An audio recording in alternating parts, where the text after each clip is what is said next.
I'm 5.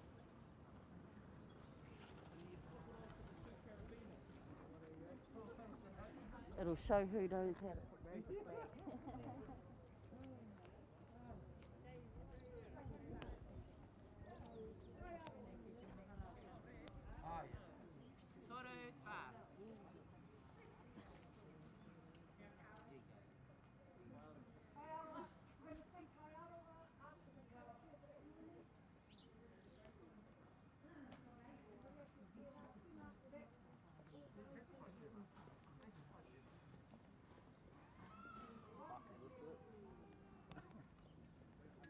Can you hear me, Jack?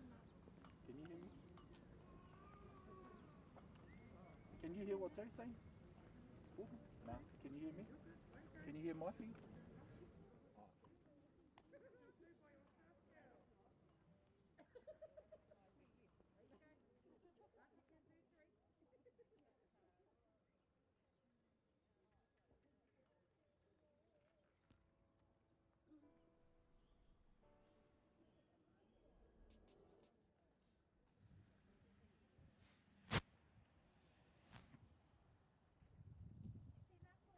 Morena, morena. Yeah, water paina. Yeah. E arohana kia COVID. E pāngia te COVID e au. Auntie Sharon, whai ana ki te. Aha. Kia tapu? Serburn. What is it? You can't get used to it with all the girls. Yeah, I know. I saw Kingy the other day and he's gone. Oh yeah, has he cleaned the little knee? He said it's time for a reset. Yeah. Well, that's like me. I keep shaving it short. I said I'll give it one more growth before I put it short again.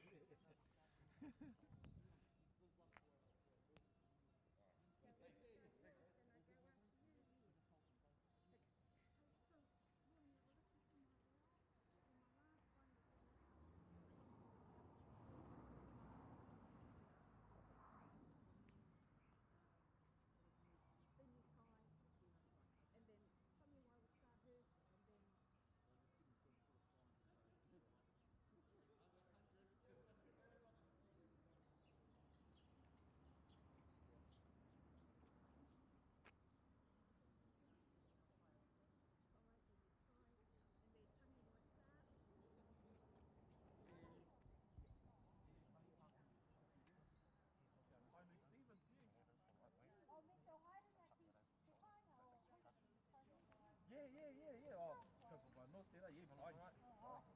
Who's down by me? Hey, couple by me.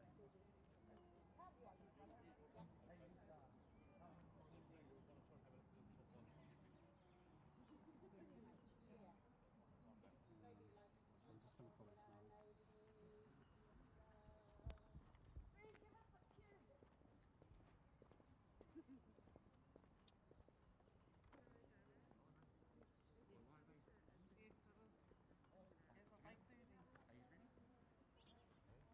Coming out. Are we live? Yeah. Morena e tiwi.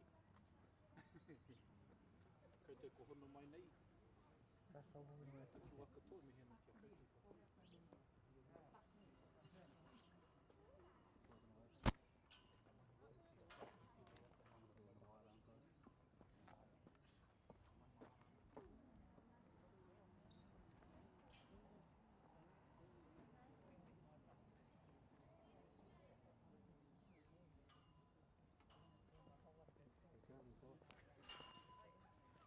Fucking.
Salome.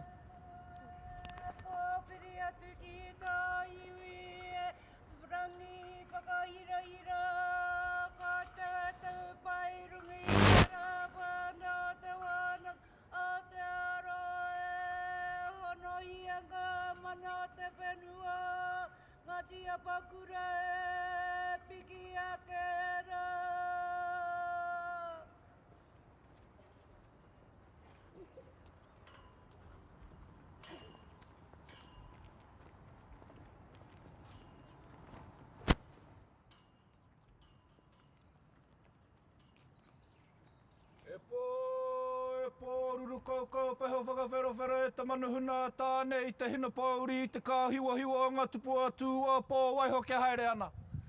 Karotaha te pō, karotaha te pō, karotaha te pō. Koe tata mai koe, kino mai koe, rutu mai koe, korahika koe moe, nanu e pō au He te mara tāne ka korohi karaki nau mai te rā whakarere ato rua no hau nuku e kāu whiti ora. Whakataha tura te pō, whakataha tura te uri nūnumi ngā here o te pō ka ngā weki mai te ao, ka ngā weki mai te marama. He hiri te rā, he hiri te kāpura ko reo e ngau ana te kauwairaro a māhuika.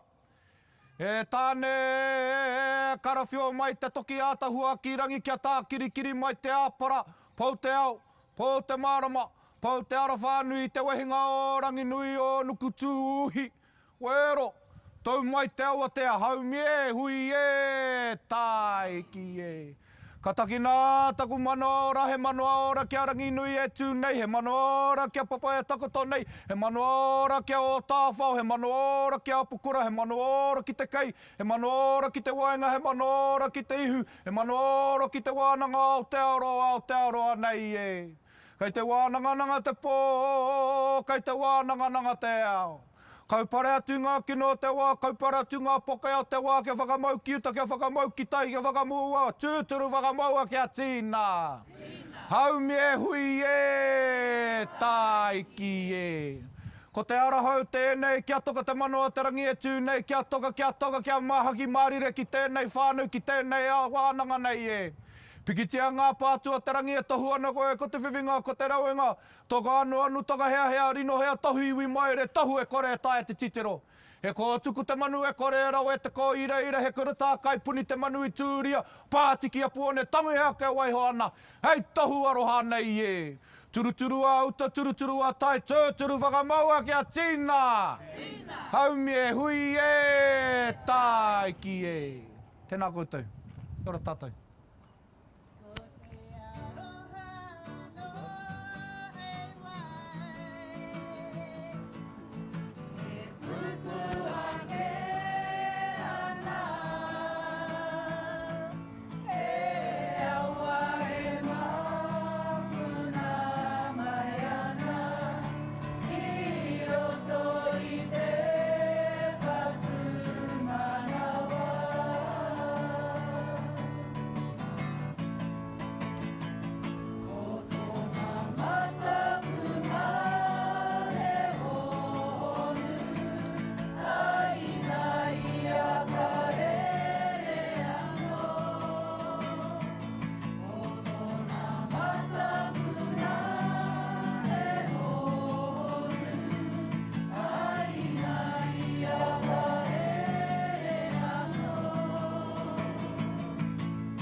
Tēturu whakamaua kia tīna. Haumi hui tāi Kia ora tātou katoa. Tēnā koutou te iwi. Iana kia koutou I tēnei rā whakahirahira. me ngā whakaaro nui kia koutou katoa, kei tēnā ki tēnā ngā takiwa, mihi ana kia koutou katoa. Tēnā koutou.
Is it on? No.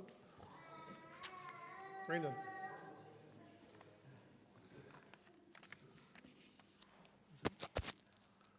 Well, kia ora tātou. Nā mai haere mai ki tēnei rā whakahirihiri mā tātou I tēnei ata. Ko te mea tuatahi mihi tēnei ki a koutou, ko tai mai, hei whakarongo, hei whakanuia tēnei rā. He mihi hoki tēnei ki a koe, te kaipakarite, te kaikarakere, te puaheiri, tēnā rā koe. Tēnā hoki koutou ngā kaikaranga, me I whakapiki ngā haki I tēnei ata, he mihi nuno I tēnei ki a koutou katoa. Hari huritau ki a tātou. Me ki ngā tau toru te kau mā whitu, hari ruria ki a tātou. Hari ruria hoki ki a rātou o mua, ngā mea I whakahanga e nei kaupapa mā tātou, ngā mea I hanga te wānanga nei tū mai nei mui a tātou. So today is an occasion that we celebrate 37 years of being na wānanga and being a contribution of consequence to our people and to our country. There have been so many contributions of consequence to thousands and thousands of tauira over the last 37 years. There has been a contribution of consequence to our communities and the livelihoods of the staff that we've had, also thousands over the 37 years. It's a time to reflect on those founding members, Rongo and others, and I know there's many of them, so I was going to name them, but I thought I might miss someone out, so it's better not to name them.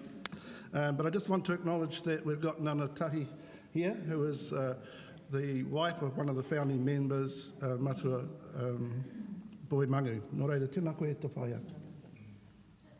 So I just want to say, without those founders and the hard work and the vision that they had, we would not be here today.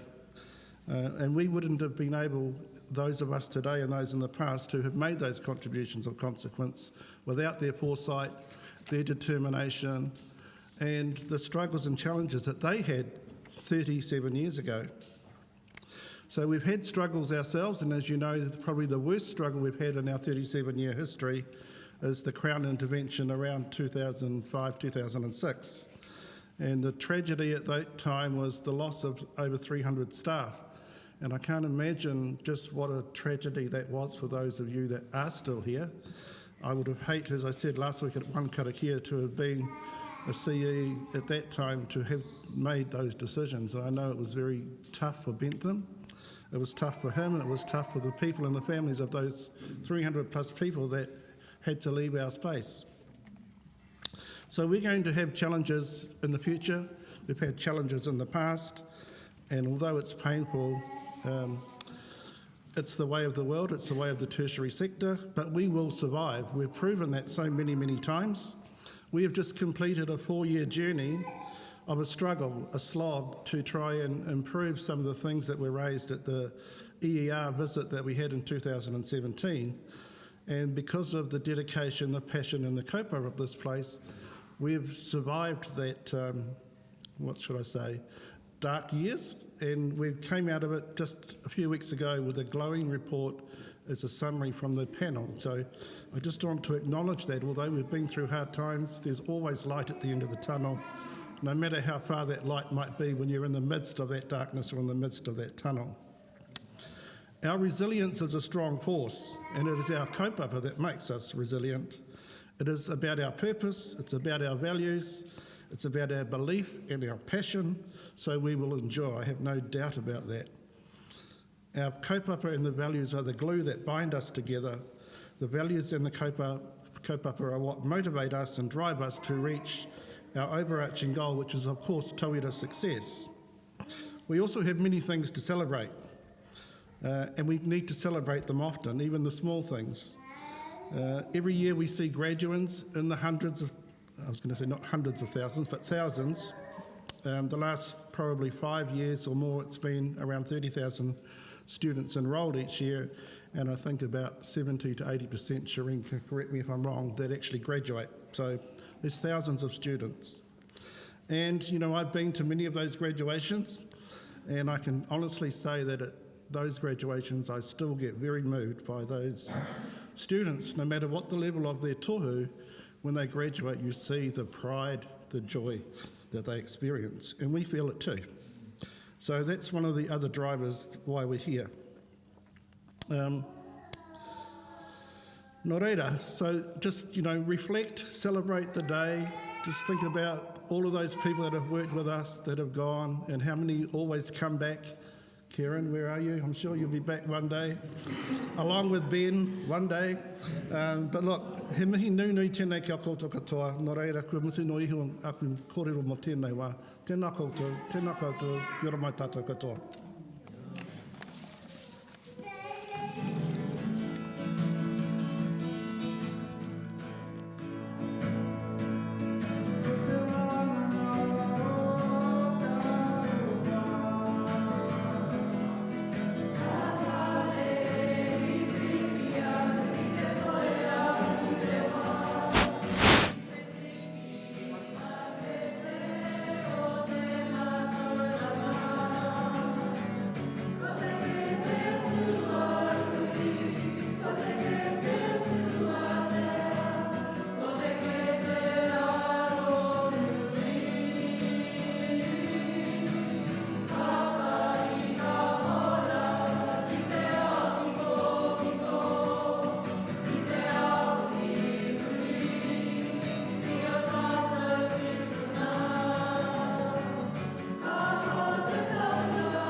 Māori. And the kaupapa e te whānau, that's our philosophy. So we had a lot of people that came in with he takoe mātarangi whānau huariwa, that's our vision. Te whānau. Our kaupapa is our philosophy, and it is to provide holistic educational opportunities of the highest quality for Māori and people of Aotearoa and the world. Now there are two translations. There was the original translation, and then there was a second translation that was done for Tihei Wānanga, the second book. So we were accepting both translations. Alright? Okay. What was the section of the 1990 Educational Act that places a statutory responsibility upon wānanga to teach and conduct research within traditional Māori social structures? Was section 162. So in 2020 that changed, but we were asking for 1990. 162. We all sought approval for a name change to Te Wānanga Aotearoa at Otawhao Marae. What did he promise will take place at every training site? And it was. Whenever our sites are set up every morning, all Kaimani and Tauira will come together at 8:30 as one and called tahitanga, which is now karakia. So coming together as one. So that was the answer for that one. We started as an arts and what was the name? Everyone got this one right. Waipapu. Right here. And who led the construction of Otawhao? We're looking for a couple of names. So Dr. Pakariki Harrison was selected to lead the construction of Otawhao, and his wife led the weaving of the tukutuku panels. But we were also accepting Rongo Wetere, who led the project that led to the construction, and also Boy Manu, who had the vision that then led to the construction. So any of those names, e te whānau, we were accepting all of them. So yeah, those were the answers. Let's see who wins one of three of these prizes. Drum roll, Maggie. Drum roll. Drum roll.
Tēnā koutou, hei whakakapi ake I tēnei whakaritenga ki te karakia hoi noi mihi ana kia koutou katoa. E taunaki hoki nei ngā kōrero ko whāriki he, I tō tātou nei taurungi, e pāna ki ngā ahotanga o te Aotearoa, e whakaro ana kia rātou, nā rātou anō tēnei kaupapa I hanga, me tō tātou nei whakaro ki tō whai o te motu te ātairangi kāhu, nāna anō te mana I whakatau, kia wānanga I te wānanga Aotearoa, hui no, ka pai Māori reki te kāhui ariki. Tainatu kia tātou e noho ana ki tēnā ki tēnō ngā takiwā mihi ana kia koutou. Me hihiri tātou. Unuhia tūru tapu nui a tāne, kia wāte te ngākau, te tinana, te wairua, te hiningaro I te ara takatū. Koi ara e rongo whakairia ki runga, kia wātea, aira, ko wātea, rire hau, pai mai. Kia ora. Kia ora.